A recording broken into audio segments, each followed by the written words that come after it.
اگر به ژانر زامبی علاقه داشته باشین احتمالاً فیلم و سریالایی مثل ورلد وار زد، واکینگ دد و یا حتی آل آف آس آر دد رو دیدین. اما تا حالا انیمه با ژانر زامبی دیده بودین؟ سلام. تو این ویدیو قراره انیمه های اسکول آف د دد رو معرفی بکنم و بعدش یه خلاصه کلی از 6 قسمت اول این انیمه رو براتون بگم. حالا واسه کسایی که نمیخوان این انیمه رو ببینن یا میخوان ببینن و نمیدونن ببینن یا نبینن، من حالا 6 قسمتش رو میگم. حالا بقیه‌اش با خودتون. اگر از این ویدیو خوشتون اومد لایک کنین، ساب کنین، زنگوله بغلش هم بزنید. بریم سراغ ویدیو.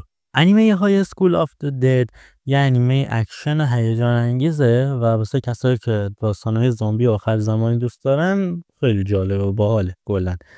این انیمه از سایت های مای انیمه لیست و آی ام دی بی نمره 7 رو گرفته که نمره به نسبت خوبیه و کلا این انیمه 12 قسمت داره و یه قسمت اضافه که سرجم میشه 13 قسمت. داستان این انیمه هم مثل بقیه داستان زامبی همش از یک ویروس شروع میشه و ویروس پخش میشه و همه درگیرش میشن و حالا شخصیت اصلی باید فرار کنن. شخصیت اصلی همشون دبیرستانی هم به جز یکیشون که اون معلمشون میشه. داستان کلا 6 تا شخصیت اصلی داره که شخصیت اصلی میشه تاکاشی، بعدی ری که میشه دوست دختر تاکاشی، بعدی سایه او، بعدی سایا، بعدی کوهتا و آخری هم شیزوکا که میشه همون معلمی که گفتم. یکی از ایرادایی که میتونم از این انیمه بگیرم اینه که سکانس‌های ایچی خیلی زیاد داره. حالا واسه کسایی هم که نمیدونن، ایچی یعنی مثلا حالا شوخی جنسی یا مثلا اینکه زنایی مثلا پوشش نداشته باشن یا حالا هر چی، روابط عاشقانه زیادی، مثلا اینجور چیزا که حالا به صورت دقیق یا بدون سانسور نشون میدن یا حالا به صورت سانسور شده نشون میدن. در صورتی هم چیزایی داره، حواستون باشه. این بود از معرفی کلی انیمه. دوست داشتید برین ببینین و همین. بریم سراغ خلاصه این 6 تا قسمت. شروع قسمت اول اینجوریه که 3 تا دانش آموز بالای پشت بوم مدرسه دارن از دست زامبیا فرار میکنن. این داستان هم مزیده فوق‌العاده این که اتفاقات رو نشون بدیم بعدش مثلا بگیم این ساعت قبل استفاده کرده و خب جالبه، کلا باحاله، از این ایده خوشم میاد. همینجور که دارن میدوئن و به یه جا میرسن، یکی از زامبیا میاد دختره رو میگیره و خب یکی از همین بچه‌ها همکلاسیاش یا دوستاش میاد نجاتش میده. همینجا ما میفهمیم اگر دقت کنین دست این زخمی، از همینجا میشه بفهمی که این قبلا گاز گرفته شده و خب بعدا هم میفهمیم که آره واقعا گاز گرفته شده بوده. و بعدش هم که این دختره رو نجات میده و همه به سمت بالا میرن. اینجا تیتراژ بخش میشه و خب اوپنینگ رو میبینیم. اوپنینگ هم بسیار صحنه‌های ایچی داره و خب زیادیه، کلا خیلی چیز رو مخیه تو این انیمه که زیادی از حد داره نشون میده.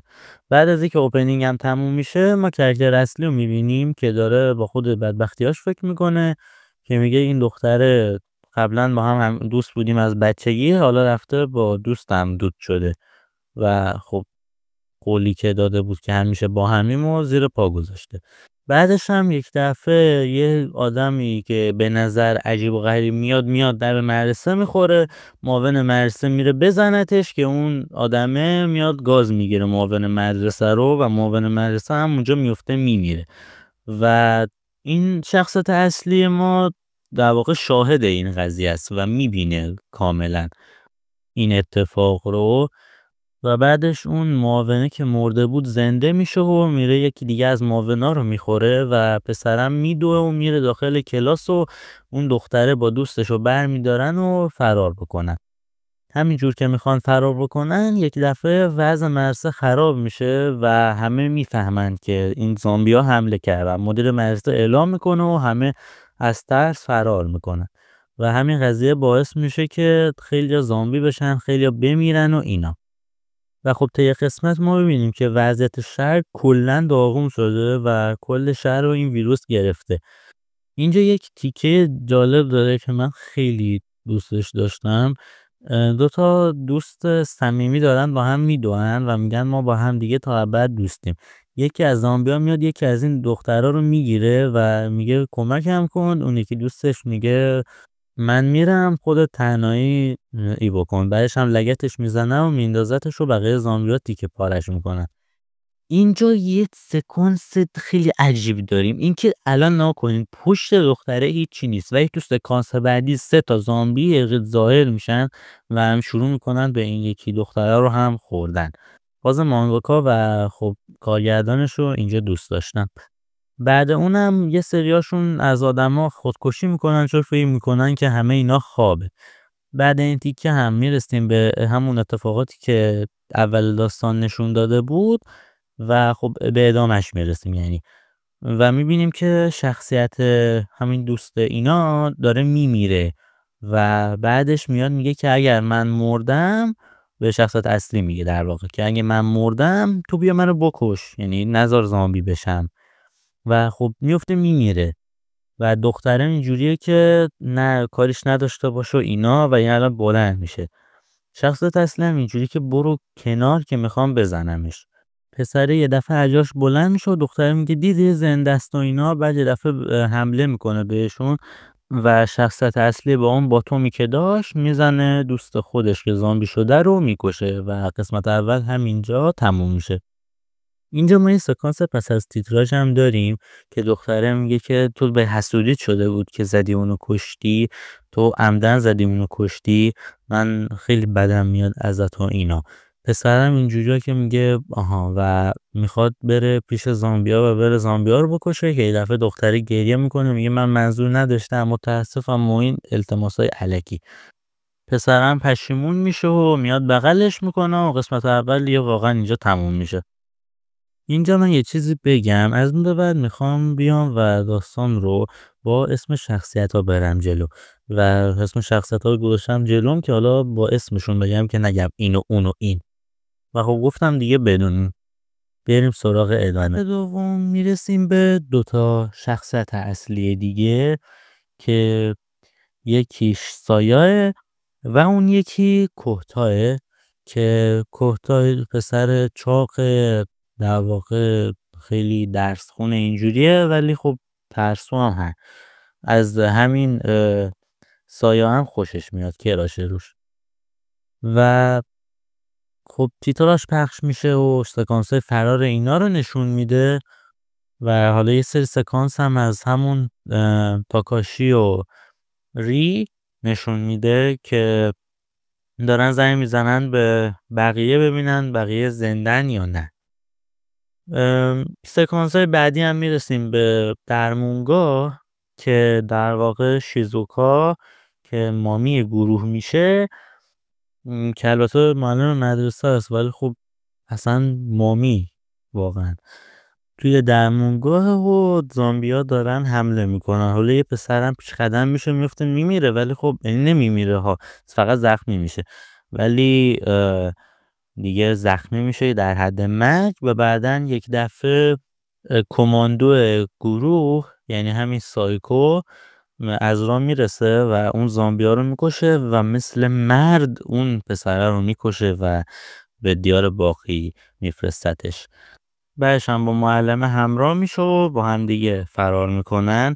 از اون طرف اون دختر موصورتی سایه و کوهتا که با هم فرار کردن، کوهتا میره وسایل میخ و اینا برمیداره با تجهیزات و یه سری چوب و اینا میزنه بهش مجهزش میکنه و یه دستگاه میخ پرت کنه خیلی دقیق و خفن درست میکنه و خب اون زامبیا رو میزنه. همون موقع از بالا پشت بومم تاکاشی شیر آتش نشانی برمیداره زامبیا رو تیکه پاره میکنه. تاکاشی و ری هم که میبینن اوضاع اوکیه از بالا پشت بوم پا میشن میان پایین و دیگه میرن پایین دیگه همینجوری. همون طرف اون دختره سایه و کوهتا هم دارن میرن سمت زامبیا که یه چیزای مختلف رو تست بکنن. اون طرف مامی گروه و کماندوی گروه دارن میخوان از مدرسه در واقع خارج بشن. همینجا یک دفعه یک صدای جیغ بلند میاد و همه میان سمتش، کل کرکترها میان و میبینن که سایا با دریل داره یه دونه زامبیو میکشه و داره جیغ میکشه و میگه کمک کنین و من نمیتونم جلوش بگیرم و اینا.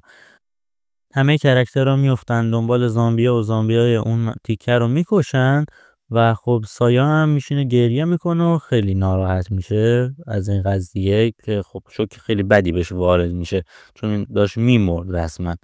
بعدش هم میان تلویزیون رو باز میکنن و میبینن وضع شهر کامل داغونه. و خب قسمت 2 هم خلاصه که وقت بسیار مهمه و نمیخوام وقتتون رو هدر بدم و خب ویدیو رو هم زود برسونم. بقیه قسمت ها رو خیلی تند و سریع توضیح میدم چون اتفاق خاص خیلی تو قسمت های بعدی نمیفته. کل قسمت 3 محوریتش بر اینه که حالا که گروه کلن جمع شده میخوان از مدرسه برن.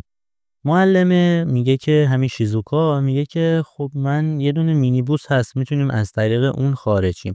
همونجا با یه گروه دیگه از بچه‌ها آشنا میشن که البته اونا خیلی نجات پیدا نمیکنن و حالا خود گروه که میخوان حالا از این جا خلاص بشن و برن یک کلاسی رو میبینن و معلمشون رو که حالا اینا رو سوار میکنن با اینکه ری در واقع همین دوست دختره تاکاشی قبول نمیکنه. تاکاشی میگه عیب نداره.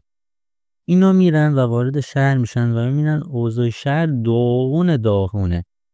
آخرای داستان که میشه در آخر قسمت 3 این معلمه یه مش چرت و پرت میگه که ری عصبانی میشه و ری میره و معلمه میگه که اصلا مهم نیست دلش میخواد بره اصلا به من چه، فقط کسایی که اینجان مهمه. تاکاشی هم میره دنبال ری و خب اونجا یه دونه تونل بوده اونجا که وای میسه مینیبوس و همون موقع یک دفعه یک اتوبوسی میاد که پر از زامبیه و به یه ماشین برخورد میکنه، چپه میکنه و منفجر میشه دقیقاً جلوی تونل و همین قضیه باعث میشه که تاکاشی و ری از گروه جدا بشن. تاکاشی و ری به اون دختره همون سایکو میگن که آقا توی کلانتری ساعت 6 همون ببینیم و خب همه اوکی میدن. تاکاشی و ری یه دونه موتور پیدا میکنن و از طریق اون موتور دیگه راه میفتن. از طرفی اون طرف هم خب اونا از اون ور از راه اصلی میرن. قسمت 4 موضوع خاصی نداره چون فقط 10 دقیقه شو داره خلاصه قسمت‌های قبل رو میگه و از اون 10 دقیقه بعدش هم داره نشون میده که حالا موتور اینا بنزینش تموم شده، پا شدن رفتن یه دونه پمپ بنزینی، یه دونه گروگانگیر میاد ریو گروگان میگیره و خب بعدا حالا نجات پیدا میکنن. چیز خاصی نیست. بعد از این اتفاقای حالا قسمت 4 که میگم خیلی اتفاق خاصی هم نمیفته میرسیم به قسمت 5. شروع قسمت 5 اینجوریه که داخل یه فرودگاه شروع میشه و اونجا با یه خانم تک‌تیرانداز بسیار جذاب روبرو میشیم که هدشات کلا میزنه. از اون طرف که میرسیم به خود گروه میبینیم تا پلیس کلا راه‌ها رو بسته و نمیذاره مردم از شهر خارج بشن یا وارد شهر بشن، کلا راه اصلی رو بسته. از اون طرف که میشن تاکاشی و ری اونان دارن از دست زامبیا فرار میکنن و خب اتفاق خاصی نمیافته. از اون طرف باز برمیگردیم به خود مینیبوس اینا که اون معلمه یه مش چرت و پرت میگه و باعث میشه بقیه گروه عصبانی بشن و پاشن برن. اینا که پا میشن میرن خب با زامبیا روبرو میشن و خب همونجا یک دفعه تاکاشی و ری از راه میرسن و همه رو نجات میدن و گروهی نجات پیدا میکنن. اون خانم شیزوکا همین معلمه میاد یه چیزی میگه که من یک دوستی دارم که میرم خونهشون و خب بریم اونجا خیلی جای خوبی هم هست و خب همه گروه جمع میشن پا میشن برن اون خونه رو پیدا میکنن و میبینن چه ماشین جنگی خفن، خود خونه خفن دیگه، میرن داخلش. وقتی میخوان برن داخلش میرسیم به قسمت بعدی که قسمت 6. قسمت 6 تنها اتفاقایی که میفته خلاصش بگم خانوما میرن همون که اینجا بسیار صحنه‌های بدی میبینیم. پسرا میرن دنبال کارهای خودشون یعنی برن گاف صندوق باز کنن و اینا که توی گاف صندوقی که باز میکنن میبینن یک عالمه تفنگ، یک عالمه اسلحه و اینا که خب اون پسر عینکی همین کوتاه خیلی ذوق میکنه و میگه من خیلی دوست داشتم آزادانه داشته باشم ولی خب نمیشد، کلاسش هم رفتم و اینا.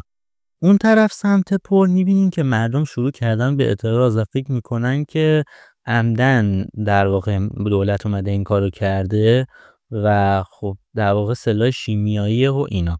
پلیسام سعی میکنن اینا رو نگه دارن ولی خب نمیتونن. در نهایت رئیس یکی از همین گروه پلیسه میاد و میزنه یکی از همین معترضا رو میکشه و همین قضیه باعث میشه که اعتراضات بدجور بالا بگیره و از اونی که بود خرابتر بکنه. بعدش هم که دیگه ما خود خونه رو میبینیم که حالا دخترها دیگه برگشتن و دارن غذا آماده میکنن و یا میخوان بگیرن بخوابن و یه سری دعوا میبینیم. یعنی این کلا چیز مهمی نیست. یعنی نهایت آخر قسمت 6 اتفاق خاصی نمیفته. فقط مهمیش اینه که یه دونه سگ، خب تو سکانس پس از تیتراژ میبینیم یه دونه سگ شده اومده دم در خونه اینا داره صدا میده و همین باعث میشه که یه عالمه زامبی بریزه اونجا. بعدش هم که دیگه آنچه خالدی رو میبینیم و قسمت 6 هم تموم میشه. کلا بخوام بگم انیمه بدی نیست، خواستین ببینین، ولی بهتون بازم اخطار میدم سکانس های ایچی خیلی زیاد داره. امیدوارم از ویدیو خوشتون اومده باشه. لایک کنین، نظرتون هم حتما بگین، ساب کنین و زنگولش هم بزنید. تا ویدیوی بعدی، خداحافظ.